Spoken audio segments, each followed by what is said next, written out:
أعوذ بالله من الشيطان الرجيم بسم الله الرحمن الرحيم سبحان الذي أسرى بعبده ليلا من المسجد الحرام إلى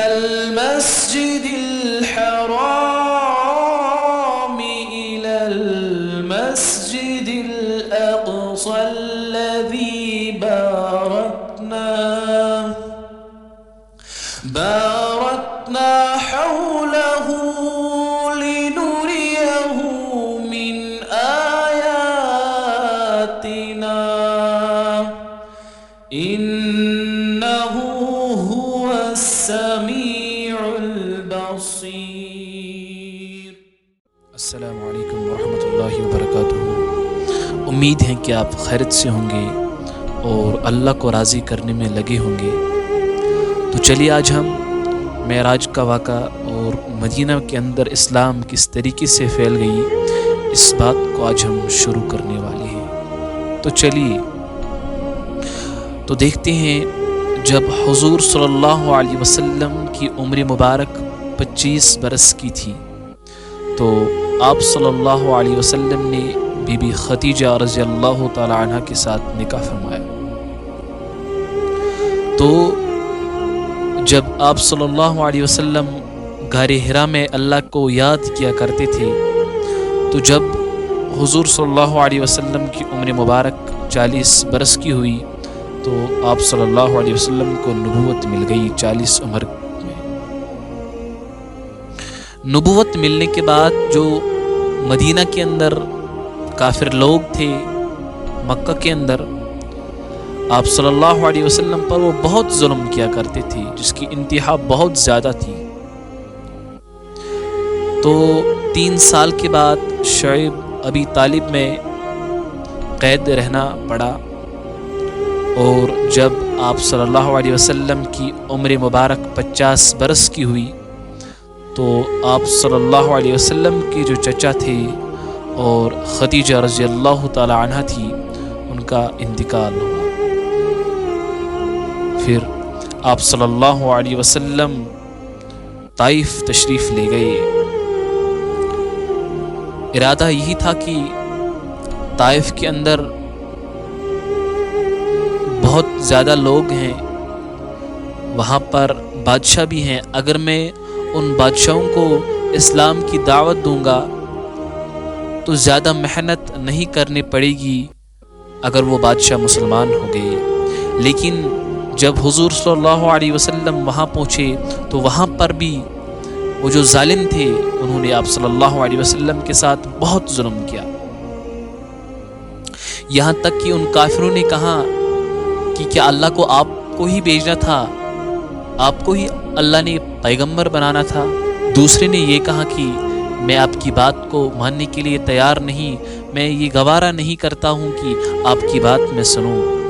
تو اسی طریقے سے آپ صلی اللہ علیہ وسلم کے پیچھے ان بادشاہوں نے لوڑوں کو بھیجا، آپ صلی اللہ علیہ وسلم کے اوپر وہ پتھر پھینک رہے تھے، یہاں تک کہ آپ صلی اللہ علیہ وسلم خون کے اندر لت پت ہو گئے۔ جیسا کہ جوتے کے اندر جب پانی چلا جاتا ہے تو وہاں پر وہ آواز نکلتی ہے، اسی طریقے سے آپ صلی اللہ علیہ وسلم خون کے اندر لہو لہان ہو گئی۔ بہت ظلم کیا آپ صلی اللہ علیہ وسلم پر ان کافر لوگوں نے۔ تو اس کے بعد آپ صلی اللہ علیہ وسلم مکہ تشریف لے گئی، اور آپ صلی اللہ علیہ وسلم نے پھر وہیں دین کی تبلیغ کی۔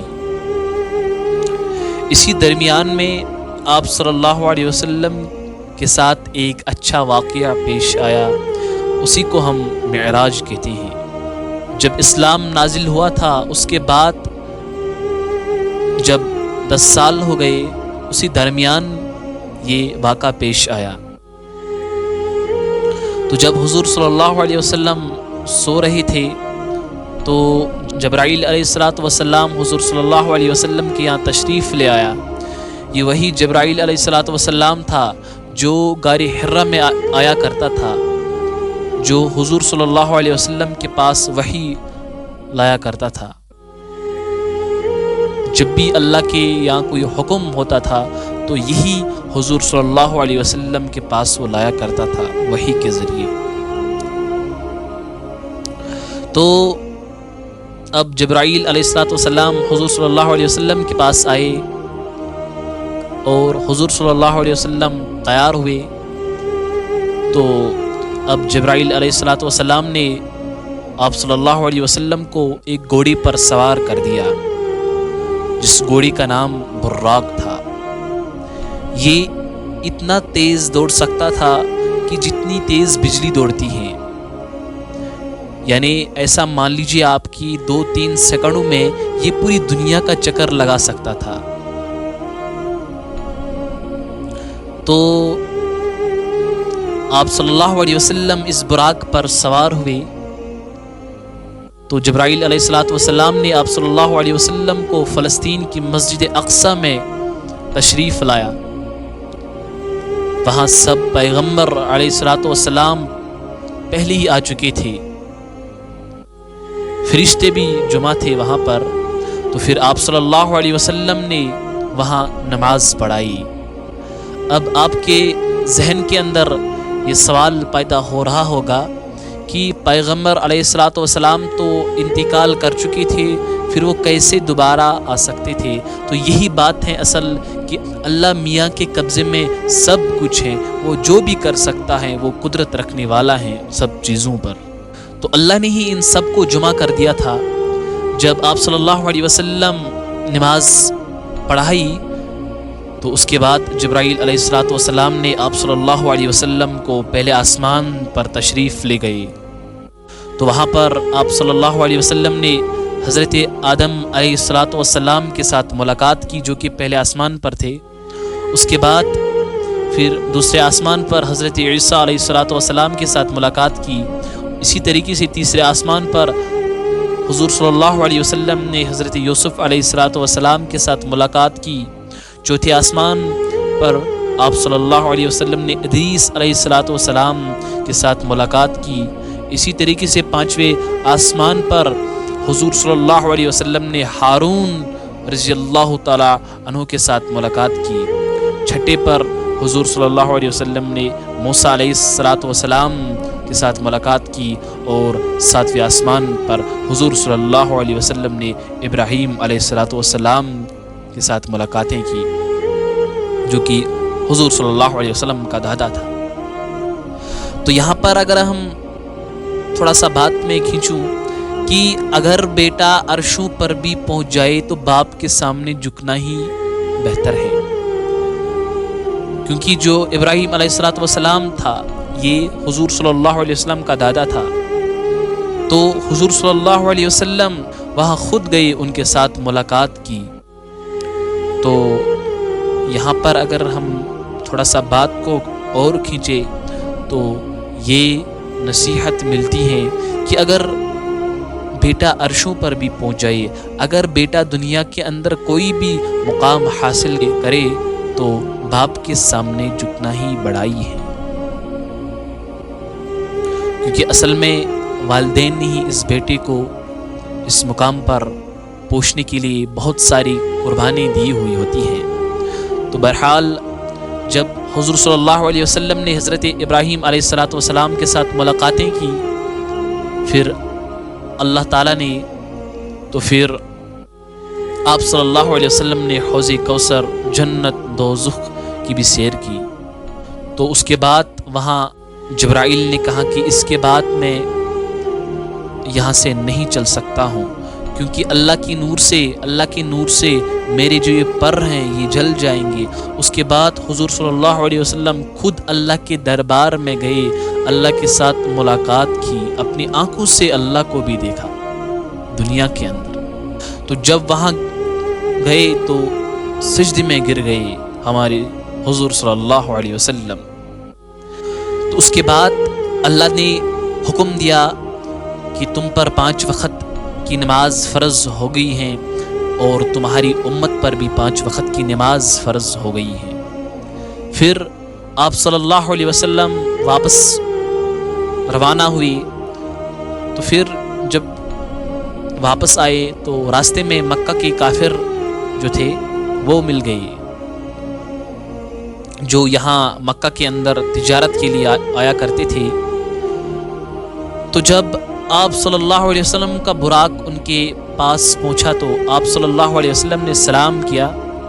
انہوں نے آپ صلی اللہ علیہ وسلم کی آواز پہچانی، مگر جب حضور صلی اللہ علیہ وسلم نے مکہ میں آ کر کہا کہ دیکھو میں تمہیں وہاں ملا تھا، میں نے سلام کیا تھا، فلاں جگہ تمہارا اونٹ گم ہو گیا تھا، فلاں جگہ تم پڑاؤ ڈالے ہوئے تھے، تو انہوں نے کہا کہ آپ جادوگر ہیں۔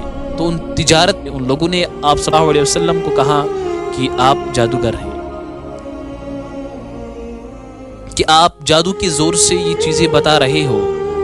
تو آپ صلی اللہ علیہ وسلم کو بہت ستانے لگے۔ جب آپ صلی اللہ علیہ وسلم کو کوئی بات انہیں بتانی تھی یا بتا رہا تھا تو وہ ایسے شور مچایا کرتے تھے کہ جیسے کہ ہم وہ بات سننے کو تیار نہیں۔ اور جو قبیلہ قافلے باہر کے شہروں سے تجارت وغیرہ کے لیے آیا کرتے تھے یا حج کے لیے آیا کرتے تھے مکہ کے اندر، تو حضور صلی اللہ علیہ وسلم نے ان کو بھی اسلام کی دعوت دی۔ اور جو لوگ مکہ کے اندر حج کے لیے آیا کرتے تھے ان میں سے کچھ مدینہ کے بھی لوگ تھے۔ تو مدینہ کی بات اگر ہم کریں تو مدینہ کے اندر دو بہت بڑے قبیلے تھے، ایک کا نام اوس تھا اور دوسرے کا نام خزرج تھا۔ تو ان دونوں قبیلوں کے آپس میں بہت ساری لڑائیاں ہوئی کرتی تھی۔ اتفاقاً جو قبیلہ خزرج تھے ان میں سے مدینہ کے اندر 6 لوگ حج کرنے کے لیے آئے، تو حضور صلی اللہ علیہ وسلم نے انہیں اللہ کا کلام سنایا، قرآن مجید سنایا، وہ 6 کے 6 مسلمان ہو گئے۔ جب دوسرے سال 12 آدمی مدینہ کے تھے، حج کے لیے وہ آئے، تو حضور صلی اللہ علیہ وسلم نے پھر بھی ان کو دین کی دعوت دی اور وہ 12 کے 12 لوگ مسلمان ہو گئے۔ اور ان لوگوں نے حضور صلی اللہ علیہ وسلم سے عرض کیا کہ حضور صلی اللہ علیہ وسلم ہمارے ساتھ بھی آپ کوئی آدمی بھیجے جو ہمیں وہاں قرآن شریف پڑھائے سکھائے۔ تو پھر آپ صلی اللہ علیہ وسلم نے حضرت مصعب بن عمیر رضی اللہ تعالیٰ عنہ کو بھیج دیا وہاں انہیں قرآن پڑھانے کے لیے۔